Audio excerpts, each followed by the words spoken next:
back to another video. It is 4:30 in the morning and just getting my gear ready to go out to the Moks today. I probably won't have a chance to do an intro out on the boat. I've been invited out on another boat, so this is cool. I'm going out with a couple of other Spearos today, which is new for me because I usually dive alone. But yeah, so we got my gear here. Oops. Got my gear here. Just going to start tracking my gear up to the top of the drive. And yeah, this will be the intro. So I'll see you guys out on the water at the Moks.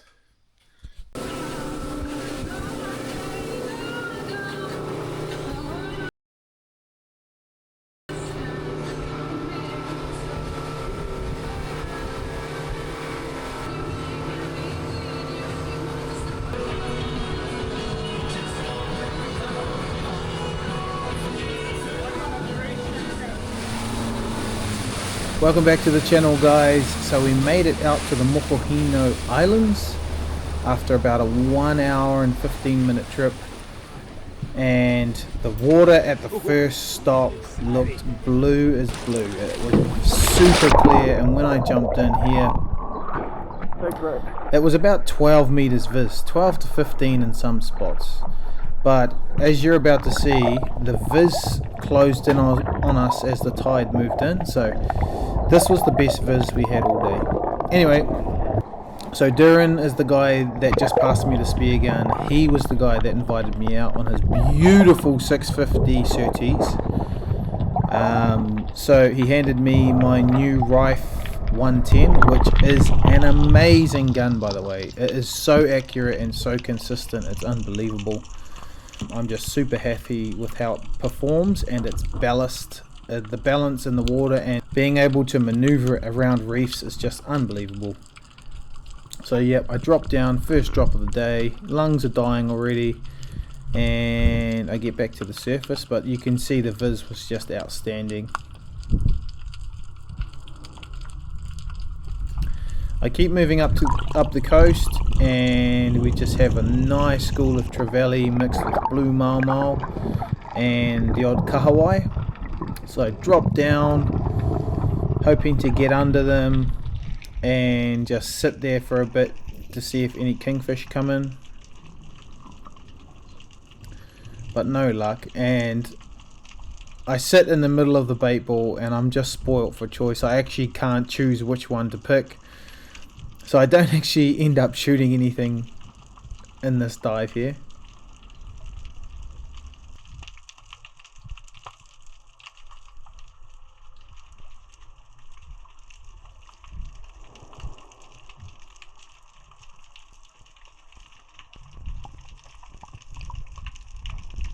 The viz was different in the fact that there was a super hazy layer on top of the water for the first 3 or 4 meters, but once you got beneath that, the viz just opened up to like 12 plus meters. And yeah, I think I could count on one hand the amount of times I've dived with this good viz in New Zealand.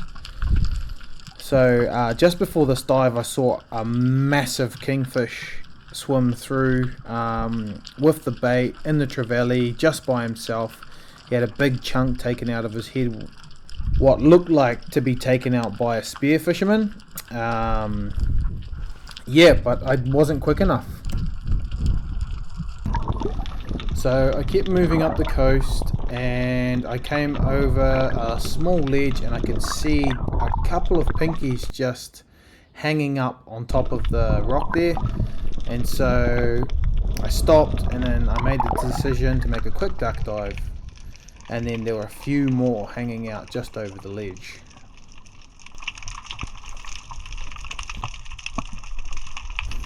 So I was about to pull the trigger right here, and then I noticed the bigger one to the right, so I changed up, he swam up, yep, got a nice shot on him. He then went straight into the weed, so I managed to get down, hook him out of the weed, and bring him back up to the surface.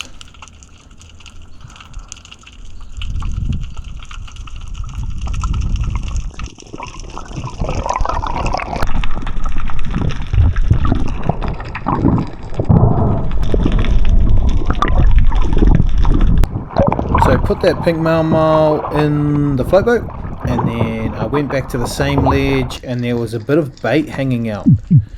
And it was just after this dive, I dropped down, had a few grunts, and a nice kingy came in, and I actually stoned it. So fast forward, I've just put the kingfish in the float boat, and this bronze whaler just come out of nowhere from behind me. It was all good. He was pretty cruisy, but he could obviously smell the kingfish blood because I bled the kingfish then and there. But so he cruised on up. I got a bronzy hanging out with me. Just be careful. So after warning the boys about the shark, I went further up the coast again, past the ledge that I saw that few pinkies on, and I made my way out a little bit deeper this time, and I made a bit more of a deeper drop. My lungs were starting to feel good, and I just saw this wall of pink mau coming up from the depths. I've never seen this number of pinkies before. It's pretty cool to see.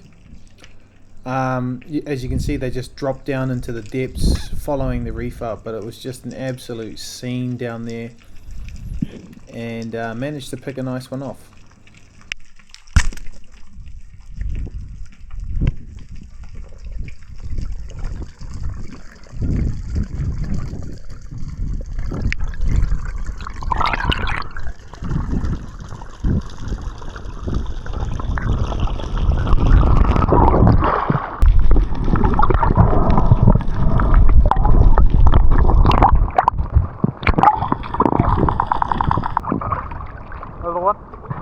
Yeah, another one. In any of the float boats, bro. Yep. What do you reckon? Stick around here or? I've only seen those two kingies, eh? So. Yeah. And they're coming in singles. Yeah.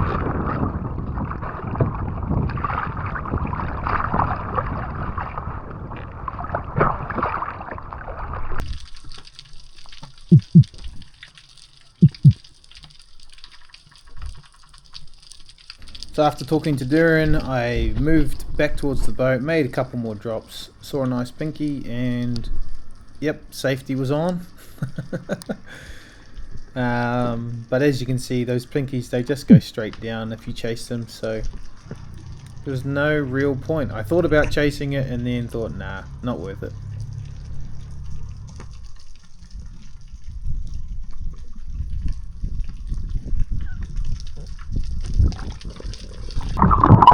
What was that? Anchor stuck.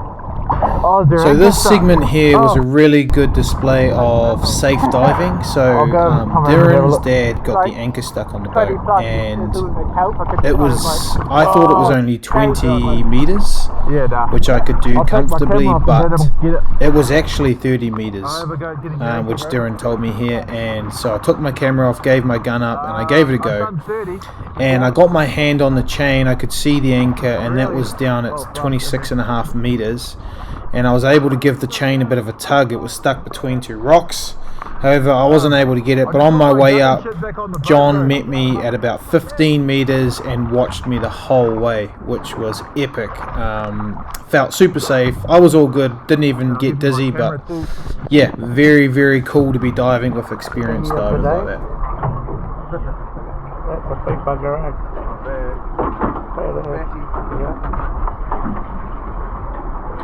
Well done, sir. So we jumped in at another spot, and this spot was a lot dirtier. It had maybe 5 to 6 meters viz, maybe a fraction more, but we were planning on doing a few burleys and trying to shoot a few snapper and reef species here. So I'm just swimming the coast. The other boys have already jumped in, and I'm basically swimming behind them and just checking any ledges that they may not have checked yet. I've set no burleys, and I can see a few snapper hanging about. So I do a bit of a swim around, pick some nice ledges to set burleys over, and I go back and I gut my kingfish. I was saving the guts for this moment here, and I just set them over a few ledges.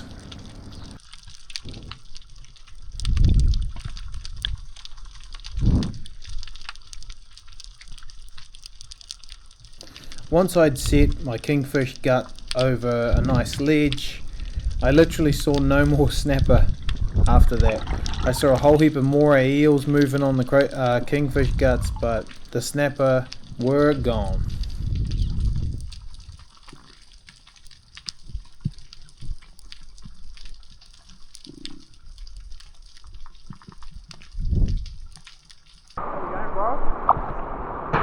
Nah.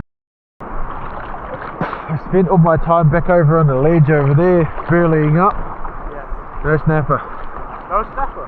Oh, well, there's snapper there, but I didn't get any. I drew it up like 3-4 times. Yeah. Missed every single shot. Oh no. I only moved like 2 meters from the boom. Yeah. Freaking ass snapper just sitting on it. True. Holy shit. I had the hammer in my hand and I didn't have my gun. Oh. And I saw my gun at the distance, so I was like pulling the rope, line it up. Oh, fuck. Oh, well, should we head back? Yeah. Find somewhere else? Yeah, bro. Keen.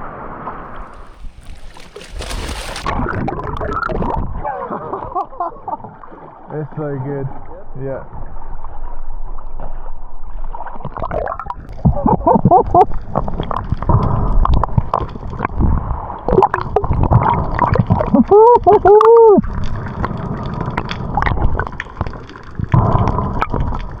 After jumping in, I thought the viz was going to be amazing because it looked blue on top, which it was, but it was almost clear on top, and once you dove down it hazed in. It was a really weird type of water to be diving in. As you can see there, John shot a nice trevally, but we had trevally, koheru and blue marmot hanging off one particular side of this rock the whole time. Missed my first trevally and then got this one, put it in the float boat, and I'm back out to the same spot, and this nice big fat school of kois comes in, koheru, and I'm off the same point of the rock. This is literally where I stayed the whole time pretty much, just popping big fat koheru from the surface, and this is where I eventually get my kingy, just sticking with the bait and making dives through the bait, just seeing what's underneath, if there are any kingfish lurking under, and yeah, eventually got a nice fat kingy here.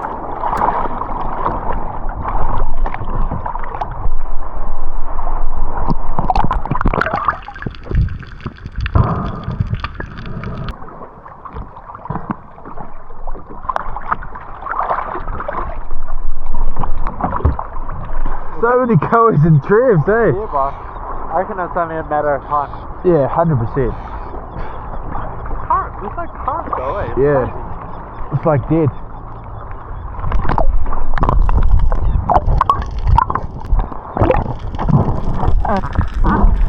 So it's about here, I end up shooting a bunch of trevally off the same spot, and I reload my gun, Dhiren goes down, shoots some more, and I drop down underneath the koheru, and bang, this kingy comes through by itself again, and also again under the bait.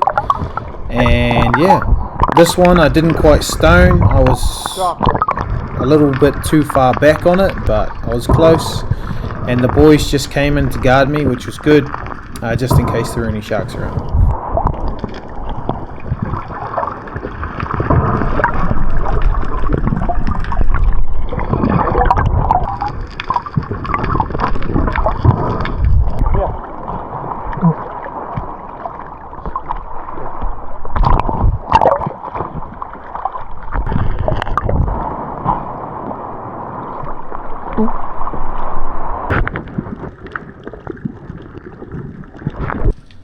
So after that, I boated the kingfish and I went back to shooting koheru in the hopes that it would start attracting more kingfish for the other boys.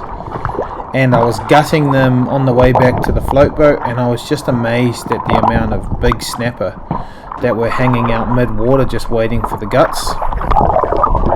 So So here, after seeing all the snapper, I decided I'm going to gut the kingfish right next to the float boat, and I gutted it right then and there, and then sure enough, a big shark came right up to me when I hadn't even got the guts out. Bronzy around. Pictures down there. Eh? Pictures down there. I don't know if I'll be able to get down, eh? So at this point, I'd seen the shark a few times come really close to us, and I was just a little bit wary because there was some dead fish in the water. And I ducked my head down here, and sure enough, that same bronzy comes right up behind John without John even knowing. Bronzy just came right up behind you, bro. The kingy? No, Bronzy, right behind Oh, you. just that. Yeah.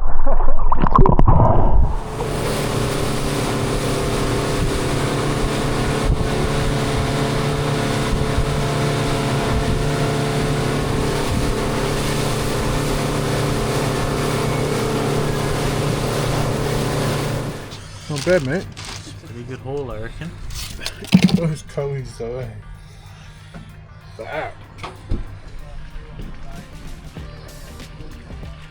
Big Dhiren, try and look up. Just finished the filleting. Having an issue with the SD card in this. I think I've got the wrong type, but we've got trevally, pink mau, and koheru, and obviously that's the kingfish. So yeah, just gonna make a little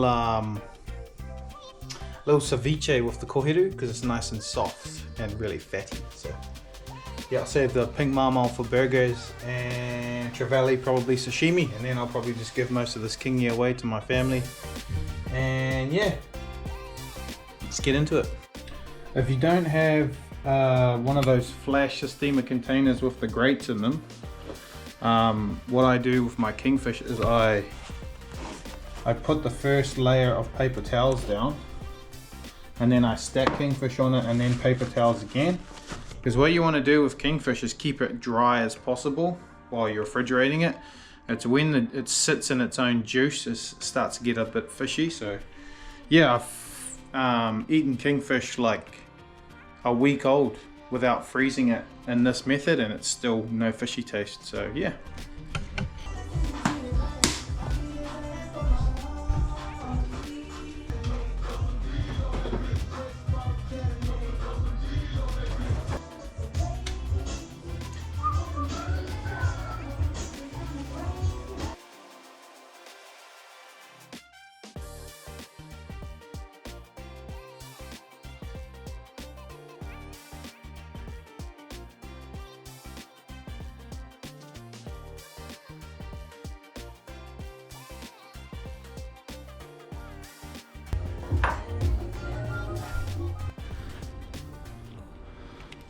Oh no. I'll do that one. And that one looks okay. Yep, go. Got it. Fresh lemons. Crucial. And a beer.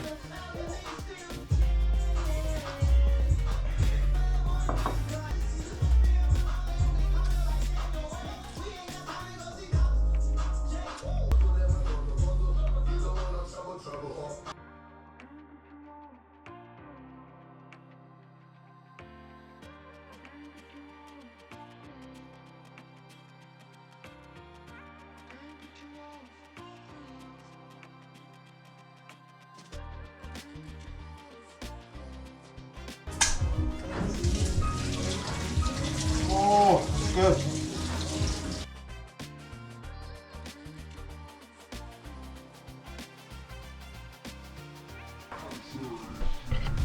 Man, how good does that look?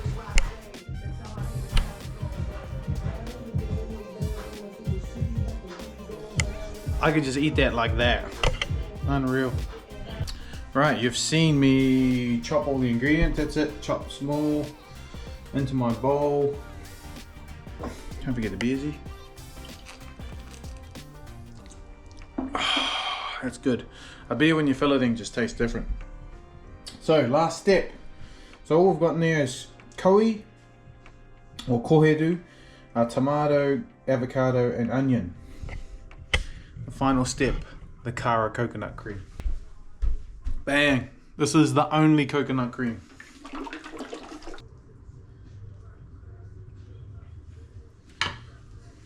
Oh, look at that.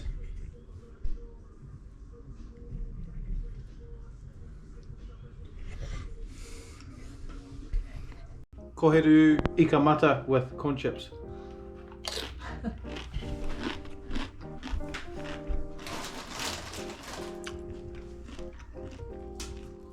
I don't even know if I want to take this. You want to hog it all to yourself? We're supposed to be taking this to dinner tonight, but I don't even know. Oh, man! Koheru is so fatty. Really fatty, and it works so good. That's it for another episode. I hope you liked that. Sorry I didn't get the shot on film killing those two kingies, but oh well, it is what it is. So if you like that, please hit the subscribe button, like the video if you like the video, and yeah, see you on the next one. Peace out.